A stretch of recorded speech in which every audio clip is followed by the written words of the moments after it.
नमस्कार दोस्तों, अगर आप भी भारत और इंग्लैंड के बीच खेले गए दूसरे टेस्ट मैच के चौथे दिन की खेल में शुभमन गिल और ऋषभ पंत के तूफानी शतक को देखने के बाद खुश हैं, तो हमारी इस वीडियो को एक लाइक और चैनल को सब्सक्राइब करके ऑनल नोटिफिकेशन को ऑन कर लें।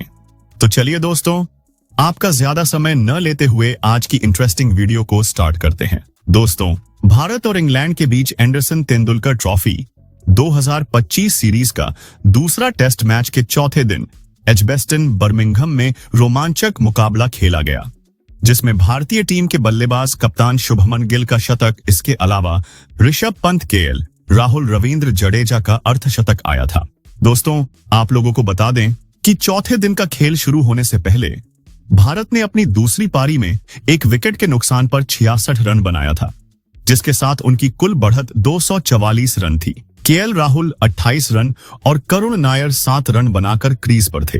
भारतीय टीम का लक्ष्य था कि वह अपनी बढ़त को और मजबूत करे और इंग्लैंड के सामने एक ऐसा लक्ष्य रखे जिसे हासिल करना लगभग असंभव हो। दूसरी ओर इंग्लैंड की टीम को उम्मीद थी कि वह जल्दी विकेट चटकाकर भारत को कम स्कोर पर रोक सके।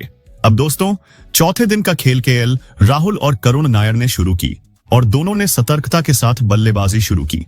राहुल ने अपनी शानदार फॉर्म को जारी रखा और अपने शॉट्स के साथ इंग्लिश गेंदबाजों को परेशान किया। उनकी बल्लेबाजी में सामने और पीछे के पैर के शॉट्स का शानदार मिश्रण देखने को मिला। दूसरी ओर करुण नायर पर दबाव था, क्योंकि वह इस सीरीज में पहले 3 पारियों में कुछ खास नहीं कर पाए थे। एक तरफ केएल राहुल ने 78 गेंदों में अपनी अर्धशतकीय पारी पूरी की, जो उनकी शानदार तकनीक और धैर्य का प्रमाण थी। लेकिन इसके बाद करुण नायर 26 रन बनाकर आउट हो गए। यह भारत के लिए दूसरा झटका था, लेकिन भारत की बढ़त 280 रन के पार पहुंच चुकी थी। दूसरी ओर केएल राहुल ने भी जोश टंग के हाथों क्लीन बोल्ड हो गए और 55 रन बनाकर आउट हुए। इसके बाद केएल राहुल और करुण नायर के आउट होने के बाद कप्तान शुभमन गिल और ऋषभ पंत क्रीज पर आए और इन दोनों ने खेल को तेजी से आगे बढ़ाया। लंच तक भारत का स्कोर 177 रन पर 3 विकेट था, जिसमें शुभमन गिल 24 रन और ऋषभ पंत 41 रन बनाकर नाबाद थे। भारत की कुल बढ़त अब 357 रन हो गई थी। लंच के बाद शुभमन गिल और ऋषभ पंत ने अपनी आक्रामक बल्लेबाजी से इंग्लैंड के गेंदबाजों पर दबाव बनाया। गिल ने अपनी अर्धशतकीय पारी 57 गेंदों में पूरी की। दूसरी ओर ऋषभ पंत ने अपनी आक्रामक शैली में बल्लेबाजी करते हुए 48 गेंदों में अर्धशतक जड़ा। दोनों ने मिलकर भारत की बढ़त को तेजी से बढ़ाया। इस सत्र में इंग्लैंड ने छोटी गेंदों का उपयोग करने की रणनीति अपनाई, लेकिन गिल और पंत ने इसका बखूबी जवाब दिया। गिल ने एक शानदार शतक 129 गेंदों में पूरा किया, जो उनकी कप्तानी में पहली टेस्ट सीरीज में उनकी शानदार फॉर्म को दर्शाता है। पंत ने भी 65 रनों की तेज पारी खेली, लेकिन शोएब बशीर की गेंद पर वह आउट हो गए।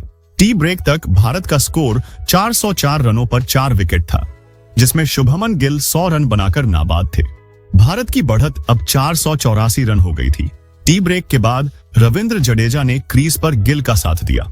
जडेजा ने 94 गेंदों में अपनी अर्धशतकीय पारी पूरी की, जो उनकी अनुभवी बल्लेबाजी का नमूना थी।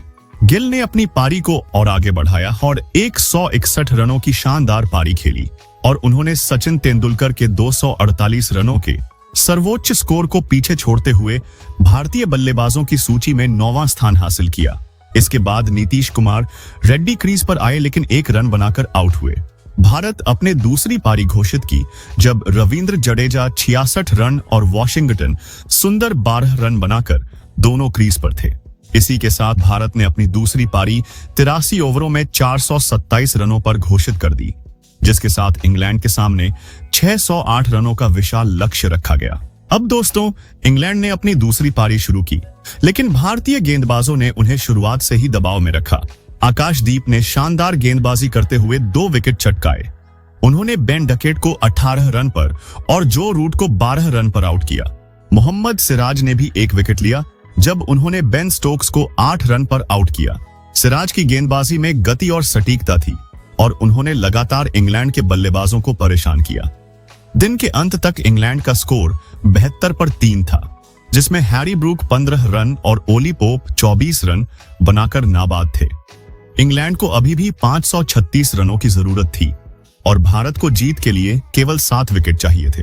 अब आपको क्या लगता है, भारत दूसरे टेस्ट को जीत पाएगी? अपनी कीमती राय कमेंट करके जरूर बताइए। और ऐसी ही नई और धमाकेदार खबरें सबसे पहले जानने के लिए हमारे इस वीडियो को लाइक और चैनल को सब्सक्राइब करना बिल्कुल भी न भूलें। धन्यवाद।